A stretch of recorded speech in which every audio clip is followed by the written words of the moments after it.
ప్రభువును ప్రియ రక్షకుడైన దేవుని పేరట మీ అందరికీ శుభాభివందనములు తెలియజేసుకుంటున్నాను.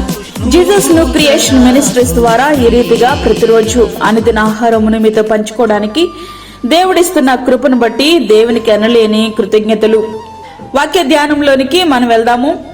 ఎఫెసీయులకు రాసిన పత్రిక 5వ అధ్యాయము 33వ వచనం.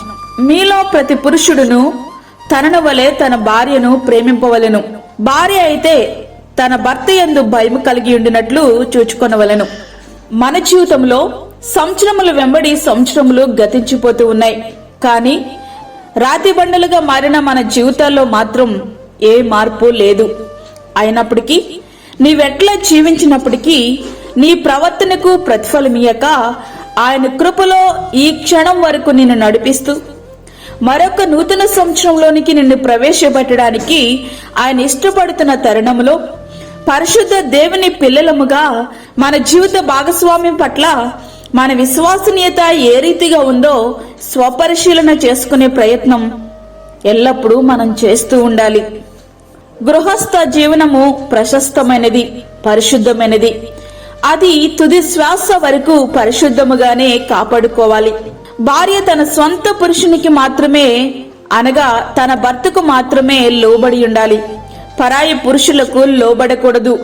భర్త తన స్వంత స్త్రీని మాత్రమే ప్రేమించాలి అనగా తన భార్యకు దక్కాల్సిన ప్రేమ పరాయి స్త్రీల పాలు కాకూడదు. భార్య ముందు లోబడాలా, భర్త ముందు ప్రేమించాలా, ఏది ముందు జరగాలి అనేది మనకు వస్తున్నటువంటి ప్రశ్న. ఏది ముందు కాదు, రెండు ఏకకాలంలో జరగాలి. అట్లాంటి గృహస్థ జీవనం భూమి మీద ఒక పరలోకంలా ఉంటుంది. అయితే మన కుటుంబాలు నరకప్రాయం అవుతున్నాయి అనంటే తప్పకుండా ఇద్దరిలో ఎవరో ఒకరి లోపం ఉండి తీరుతుంది. భార్యాభర్తలు జీవితాంతం ఒకే చోట కలిసి జీవించడమే వాక్యానుసారము. మన ఆర్థిక పరిస్థితుల దృష్ట్యా ఒకవేళ కొంతకాలం దూరముగా జీవించవలసినప్పటికీ మన యథార్థతను కోల్పోవడానికి వీల్లేదు. మనం మనుషులను మోసం చేయగలమేమో గాని దేవుని చేతిలో మాత్రం అడ్డంగా బుక్కైపోతాం.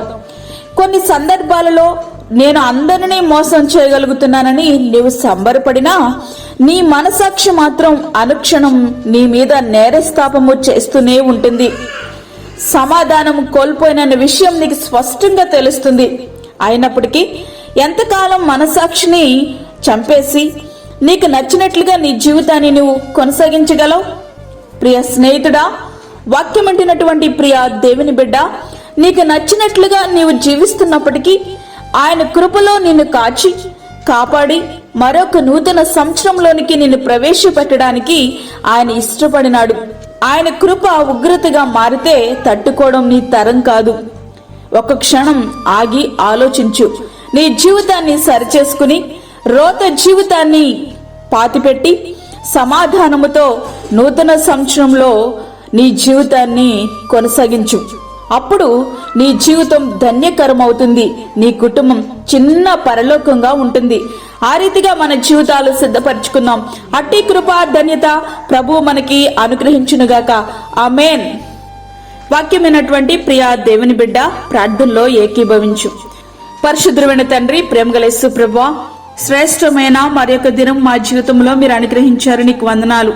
ఈ దినమంతటికి కావలసిన నీ కృపను మాకు సమృద్ధిగా దయచేయండి ప్రభువా. ప్రతి విధమైన శోధన, కీడు, ప్రమాదం, తెగుల నుండి మీరు మమ్మల్ని కాపాడండి.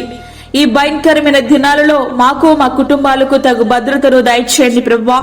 మా కుటుంబాలకి నాయకుడిగా సమస్తము నీవే ఉండి పరిపాలించండి, నడిపించండి.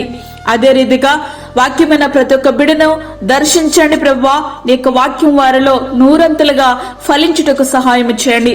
అదే విధంగా దూరదేశంలో ఉండి ఈ వాక్యముని విని ప్రార్థనలో ఏకీభవిస్తున్నా నీ బిడ్డలందరినీ మీరు బలపరచండి ప్రభువా. చిన్న పరలోకం వలె మా కుటుంబంలో ఉండుటకు సహాయం చేయండి ప్రభువా. ప్రతి ఒక్క కుటుంబాన్ని మీరు దీవించండి, ఆశీర్వదించండి. నీ కృప సమృద్ధి చేత నింపండి. ఏ శోధన, ఏ కీడు, ప్రమాదము, తెగులు మా కుటుంబాలకు వాటిల్లకుండా నీ యొక్క అమూల్యమైన కంచె మా గృహాల చుట్టూ ఉంచి బలపరిచి, మాకు కాదు యెహోవా, మాకు కాదు, సమస్త మహిమ ప్రభావములు మీకే ఆరోపించుకుంటూ యేసు పరిశుద్ధ నామమున అడిగి వేడుకుంటున్నాము తండ్రి. ఆమేన్. ఈ యొక్క వర్తమానములు మీ బంధువులకు, మీ స్నేహితులకు షేర్ చేయండి. దేవుని పనిలో మీరు కూడా పాలిభాగస్తులు కండి. అదే విధంగా మీ ప్రార్థన అవసరతలు మాకు తెలియచేయండి. మా ఫోన్ నంబర్ 9177377559. దేవుడు మిమ్మును మీ కుటుంబమును దీవించునుగాక. ఆమేన్. దేవుని సేవలో మీ సహోదరి అన్నామణి సాల్మన్.